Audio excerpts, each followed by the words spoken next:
तो आप सत्य को जानते हैं, सत्य को जानते हैं।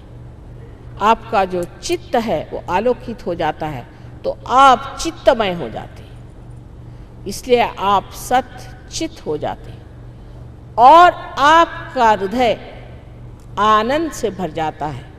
सुख और दुख एक ही कॉइन के दो हिस्से हैं, एक ही रुपया, एक तरफ राजा और एक तरफ लिखा हुआ। इसी प्रकार है, एक तरफ रोना और एक तरफ गाना। सुख और दुख एक ही साथ चलते।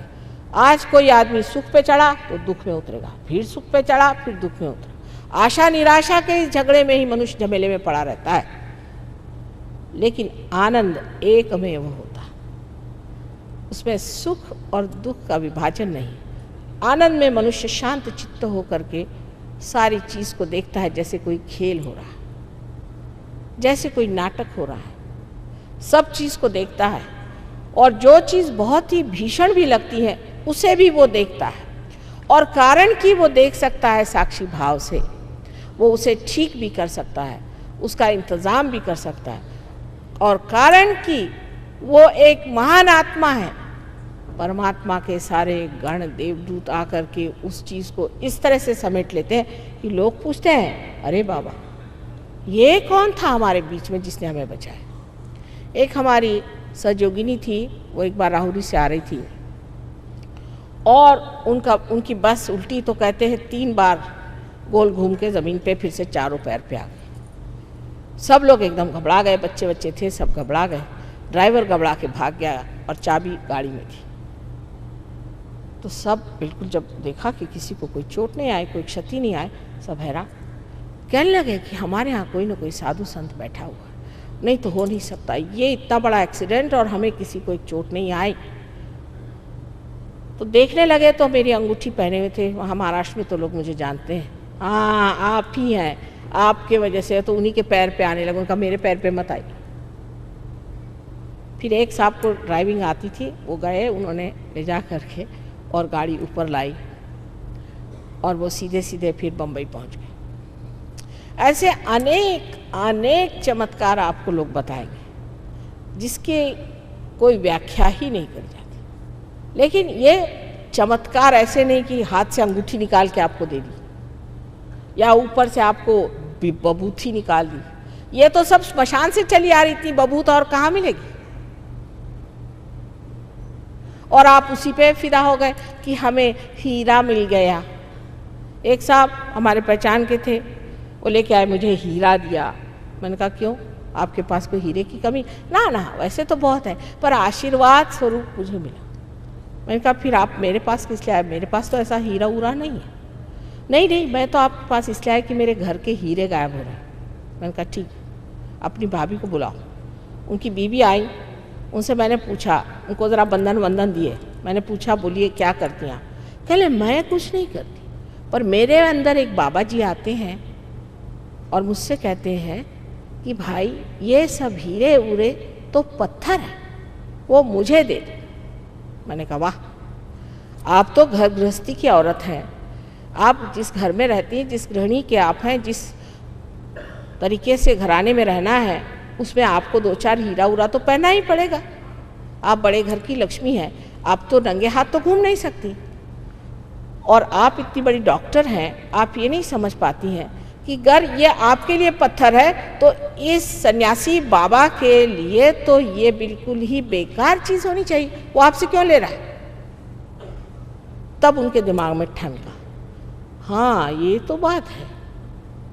मैंने कहा अब तो गए सो गए, अब मेहरबानी करके उधर जाने की ज़रूरत नहीं। लेकिन उसके बाद भी पतिदेव को हार्ट अटैक आया, उनको ये बीमारी हुई, वो बीमारी हुई। लेकिन लोगों का पागलपन है कि हीरा लेने, आज तक किसी भी साधु संतों ने, अवतरणों ने हीरा दिया सो सुनती नहीं हूं मैं। ये पता नहीं कहाँ से प्रचलन हो गया। शिरडी के साईनाथ ने एक बार पानी से दीप जलाए थे, ये बात सही है, ये हो सकता है। अभी मैं इटली गई थी, वहाँ पर वहाँ के जो मुख्य थे संचालक वहाँ के टेलीविज़न के, उन्होंने मुझसे कहा कि माँ आप पहले मुझे पार कराइए, फिर मैं आपका प्रोग्राम कराऊंगा। मैंने कहा अच्छा। एक क्षण में पार हो। मैंने उनसे कहा कि देखिए, मैं चाहती हूँ कि आप पार होने से पहले कृपया एक काम करिए कि थोड़ा सा मैं आपको पानी देती हूँ, वो आप पी लीजिए। तो उनका अच्छा पानी मंगाया। मैंने उसमें ऐसे उंगली की और कहा आप पी लीजिए इसे। नहीं, पानी तो नहीं है। मैंने कहा क्या है? ये तो वाइन है। मैंने कहा वाइन नहीं, ग्रेप जूस है, आप पीजिए। कहने रहा ऐसे कैसे हो सकता है, पानी का ग्रेप जूस कैसे हो सकता है? मैंने कहा क्यों नहीं हो सकता, ये चमत्कार हो सकता है, पर किसी को हीरा दे के बेवकूफ बनाना ये चमत्कार नहीं। तो आनंद जो अपने हृदय में है वो पाने के लिए आत्मा को जागरूक करना चाहिए। आत्मा क्षेत्रज्ञ है, वो सारे क्षेत्र को जानते हैं और वहाँ से वो देखते रहते हैं। लेकिन जब कुंडलिनी की आभा वहाँ पहुँचती है तो सारा ही क्षेत्र आलोकित हो जाता है, मनुष्य का जीवन ही बदल जाता है, उसकी सारी जो प्रायोरिटीज़ है वो बदल जाती है और वो एक नए तरह के जीवन में उतरता है, उसका परिवर्तन हो जाता है। इस परिवर्तन का होना नितांत आवश्यक है। आज हम देख रहे हैं कि दुनिया में कोई भी चीज़ पकड़ी नहीं जाती, समझ ही नहीं आता कि ज़मीन है कहाँ, हम कहाँ खड़े हैं। ये ज़मीन आपकी आत्मा है जिसे आपको खोजना है और पाना है, और पाने के बाद उसमें स्थित होना है। अब बहुत से लोग सहयोग में आते हैं, जबकि मैं भाषण देने आती हूँ, न जाने क्यों मुझे सुनने हज़ारों लोग चले आते हैं, पर उसके बाद चिपकते बहुत कम है, गोंद लगाकर भी नहीं चिपकती और अपनी वृद्धि नहीं कर लेते, न जाने क्या बात है। तो किसी से पूछा भाई क्या बात है, मैं तो गया था आपके प्रोग्राम में, मेरी जागृति हो गई, पर अब तो मुझे कैंसर हो गया है। तो मैंने कहा अब क्या फ़ायदा, तुम चिपके क्यों नहीं, तुम रहे क्यों नहीं? नहीं, उसमें के एक जो सहयोगी साहब थे वो ज़रा से बहुत हमसे अकड़ के बात की। तुमसे उससे क्या मतलब है भाई, तुम बैठो ध्यान करो। अगर कोई बात हो किसी ने अकड़ के, वहाँ कोई तुमसे इलेक्शन तो लड़ नहीं रहा कि भैया आइए बैठिए आपके गले में मैं हार पहनाता हूँ। आप अपनी गरज से वहाँ गए हैं, उनकी गरज से तो गए नहीं। आपको अपनी समझ होनी चाहिए कि भाई मैं आया हूँ यहाँ कुछ लेने के लिए, तो आप पहले आके मेरे लिए कुर्सी नहीं, उनके लिए कुर्सी, यहाँ बैठने को नहीं मिला, वहाँ नहीं बैठने को मिला, तुम क्यों कुर्सी में बैठे हो, वहीं सिर फुटअव्वल शुरा। ये कोई परमात्मा के दरबार में आने की बात नहीं। इसीलिए नानक साहब ने कहा था कि सेवा कराओ पहले से, और सारे गुरु लोग ऐसे ही करते रहे। एक गुरु हैं वो गगनगढ़ पे रहते हैं, तो उनसे हम मिलने गए थे। उन्होंने सबसे बताया कि माँ आ गई, अब मेरे पास आने की ज़रूरत नहीं, तो हम मिलने गए थे। तो कहने लगे कि कोई अगर ऐसा वैसा मिले तो उसे मेरे पास भेजिए, उसको मैं ठीक कर दूँगा। मैंने कहा अच्छा भाई भेज देंगे, मुझको क्या मालूम ये गुरु लोग क्या होते हैं। एक महाशय ने ज़रा मुझे परेशान किया। मैंने कहा तुमको गुरु ने उन्होंने बुलाया, जाओ तुम गुरु गगनगढ़। हाँ, गुरु महाराज ने बुलाया, तो भागे गए वहाँ पर। 1 महीने बाद देखती हूँ कि बैठी हुई हूँ मैं ऐसे, और सामने से 2 आदमी उनको उठा के ला रहे हैं, और ये जो तंगड़ियाँ हैं ये गले में फंसी ऐसे लटकाते मेरे आँख में आंसू आ गए। मैंने कहा हुआ क्या बेचारे को, ये क्या कर दिया। आए, उनको ला के बिठाए, वहाँ से कुर्सी रखी। मैंने कहा हुआ क्या। कहने लगे कि माँ मैं वहाँ गया और गुरु महाराज ने मेरी तो हालत ख़राब कर दी। मैंने कहा क्यों। मैंने एक ही बात कही, मैंने इतना ही गुरुजी से कहा आपके खिलाफ़ में कि माँ जिसको देखो उसको ही रियलाइजेशन देती है, ये गलत काम है, बस इतना ही कहा। मैंने कोई आपकी ज़्यादा बुराई नहीं करी, बस इतना ही कहा कि माँ सोचती नहीं है, सबको रियलाइजेशन देती। तो रात में उनके वो शेर पे चलते हैं, उनके शेर आए, उन्होंने मुझे नीचे ढकेल दिया। मैं 18 फुट जाके नीचे गिर गया। वहाँ गिरा, मेरी सारी टांगें टूट गई। 3 दिन मुझे वहीं सड़ाया, और ऊपर से थोड़ी सी रोटियाँ ऐसे बांध करके किसी इससे छोड़ देते थे, कहा मर वहीं, तू मर वहीं, तू वहीं मर। पहले मैं तो तंग आ गया, मैं कब उठाते मेरे को पता नहीं। फिर 2-4 आदमियों को भेजकर मुझे उठाया और नहला धुला के कहा अब अपनी माँ के पास जा, लेकिन ये दोनों तंगड़ियाँ अपने गर्दन में डाल के लटकाते हुए वहाँ जाना, वही तेरे को ठीक करेगी, मैं नहीं करने वाला। दूसरे एक महाशय जी को भेजा, तो वो आए 15 दिन में एकदम से लकड़ी होके। मैंने कहा हुआ क्या भाई? कहले माँ मेरे बस के गुरु नहीं। मैंने कहा क्या हुआ? कहले उन्होंने मुझे बताया कि यहाँ पर एक मंदिर है शिव जी का, उसको जा कर के रोज़ 2 बाल्टियाँ ले जाओ और धो, और वो 3 मील ऊपर चढ़ के जाना पड़ता है, तब वो मंदिर में धोता था। धोते धोते 15 दिन में मेरा ये हाल होगा, मेरे बस का नहीं, मेरे हाथ थर थर थर थर काँप रहे। और डॉक्टर साहब थे, अपने बड़ा बघारते थे, डॉक्टर साहब की हालत ख़राब गई। तो मैंने गुरुजी से कहा कि ये क्या करते हैं आप, ऐसा क्यों करते?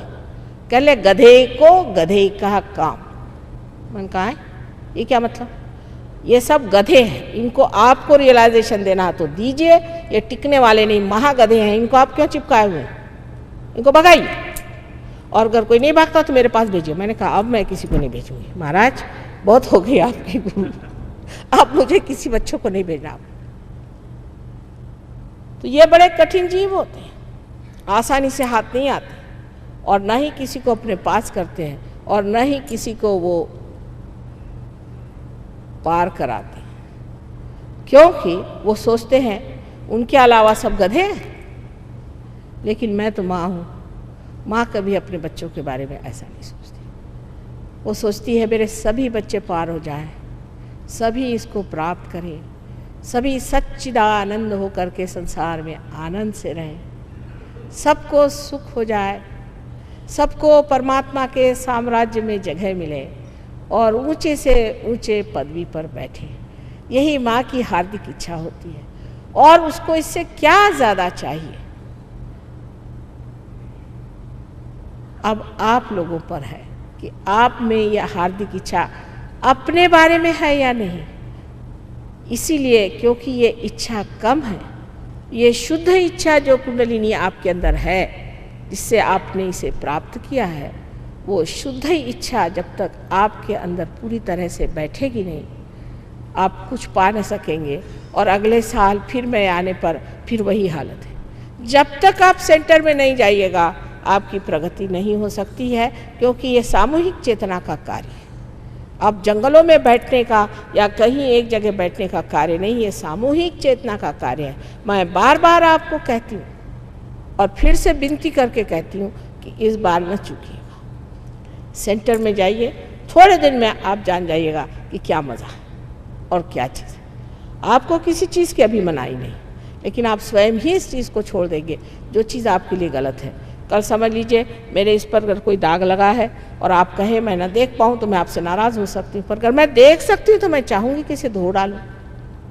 अगर आपने हाथ में सांप पकड़ा है और अंधेरे में आप खड़े हैं, कोई कहे सांप है तुम्हारे हाथ में, कहे नहीं नहीं सांप नहीं रस्सी, लेकिन जब लाइट आएगी तो आप अपने आप छोड़ दीजिएगा। सिर्फ काम यह है कि आपको लाइट के नीचे ला के खड़ा कर देना, आप अपने आप ही सारा प्रश्न सॉल्व कर सहयोग में। और जो पहले प्रणालियाँ होगा, एक बड़ा भारी अंतर है, क्योंकि ये माँ का सहयोग है। हमने ये सोचा कि हर एक चक्र को साफ करो, हर एक चक्र पे मेहनत करो, इसमें बड़ा समय जाएगा। इतनी ज़िंदगी कश्मकश की और दुख से भरी हुई है, बेहतर है कुंडलिनी को जागरण दे दो। हल्की सी धुंधली सी भी अगर रोशनी आ जाए तो उस रोशनी में मनुष्य देख पाएगा कि उसके अंदर क्या दोष है, वही स्वयं का गुरु होकर के सब चीज़ स्वच्छ कर दे। और इसी विश्वास पे सहयोग शुरू किया और कामयाब हो गया है। आज हज़ारों लोग सहयोग में आकर बैठ गए और बहुत बड़े सहयोगी हो गए। उन सबको याद करके और आप सबको वंदना करके मैं यही आशीर्वाद देती हूँ कि आप अपनी शुद्ध इच्छा को जागरूक रखें। और 1 साल बाद जब मैं यहाँ आऊँगी, 1 साल भी नहीं, मेरे ख्याल से 5-6 महीने बाद मैं फिर से आ रही हूँ, तब मैं देखूँगी कि यहाँ बैठा हुआ हर एक इंसान ने अपनी कुंडलिनी को स्थित करा लिया है और निर्विकल्प समाधि में बैठे हुए। परमात्मा आप सबको सुबुद्धि दे।